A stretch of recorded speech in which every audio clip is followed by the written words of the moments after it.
Welcome to Cataloged Clutter, where we're studying basketball cards one single card at a time, no matter how common or how overlooked that particular card is. And today we're returning to where it starts for many collectors, 1948 Bowman, the first major set dedicated entirely to basketball.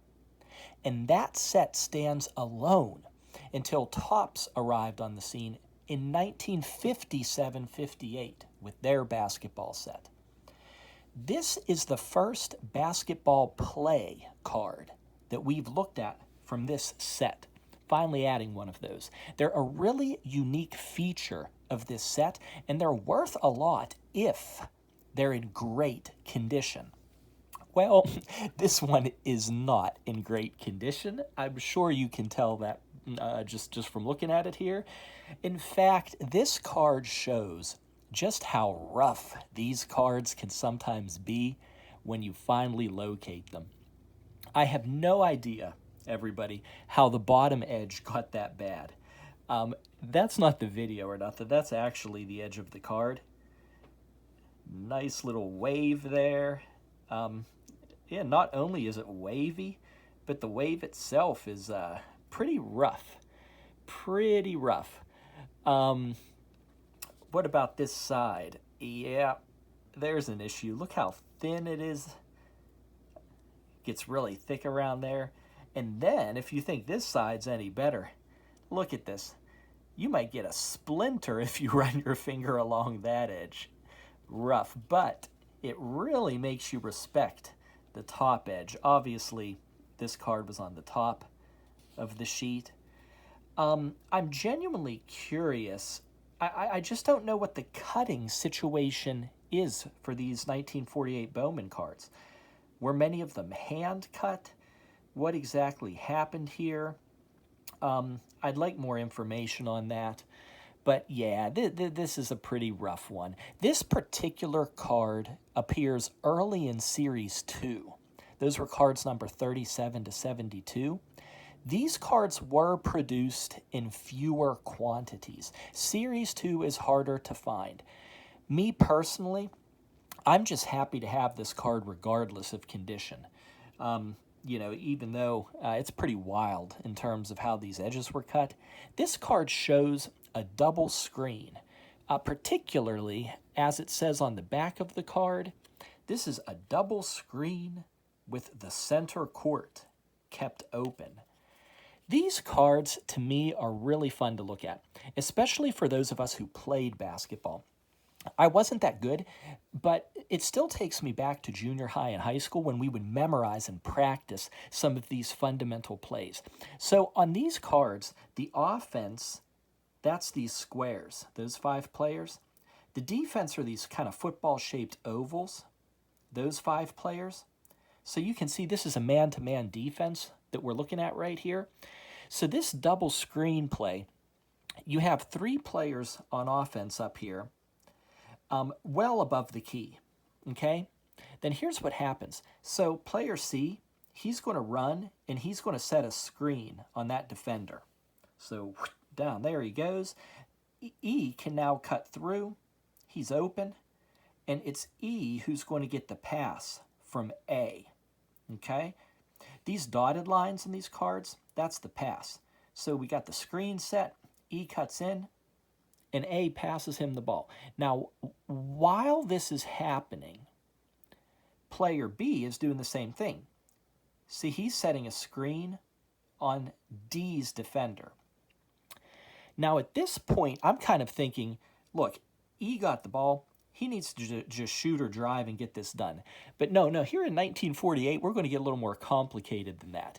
After E gets the ball, he's actually going to dribble over towards that screen. The wavy line here, that's dribbling. So, I just can't imagine nowadays. You set the screen, E's open, he's in the paint. You're not going to put that ball on the floor. You're just not, right? But this is 1948. He's going to put the ball on the floor. He's going to dribble over towards the screen. Now, D, he's going to cut through here. That screen was set up. And he's going to get this short little pass basically a handoff from player E, then he's the one.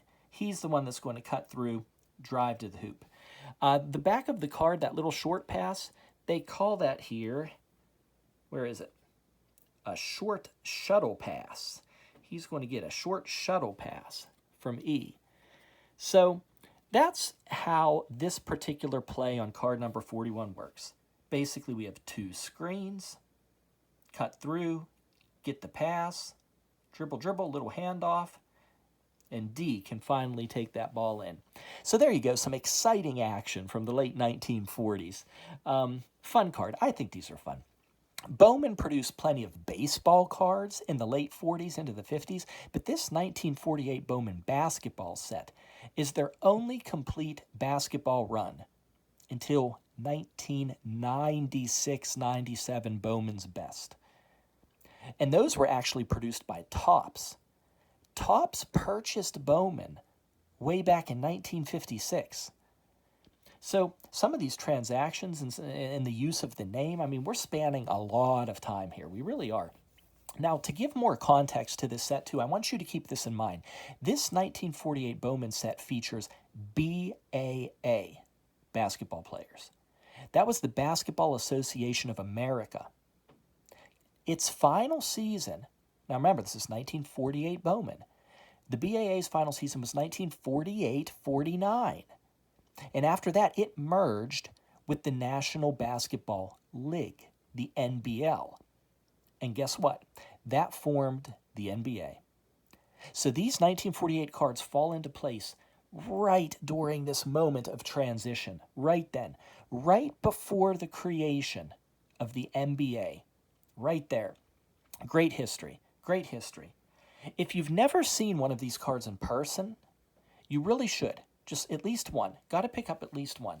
They're smaller than a standard sports card. They're 2 1/16 inches by 2.5 inches. Let me zoom this video out a little bit. Maybe I can. Here, I'll back up. I want to show you. This is a regular-sized sports card right here. Here, I'll move the camera up. There, see? That's how much smaller they are. This is standard size, this Dennis Rodman card. They're small cards, little cards. The number 69 George Mikan rookie obviously is the highlight of the set, but this is a fun set. I mean, you have Red Holzman. You're getting a player card of one of the greatest coaches of all time. You have Joe Fulks. They credit him for developing the jump shot. This is foundational history. And then there's Jim Pollard. Jim Pollard was actually known for dunking from the free throw line, 1948. The history here is unbelievable. But for now, we're happy to add our first basketball play card. Hope you enjoyed that. It was a nice double screen and some of the worst edges that you're ever going to see on a basketball card. That's rough. Rough, everybody. But I'm happy to have it. Really am. Hey, we'll talk to you later. Hope you enjoyed. Bye-bye.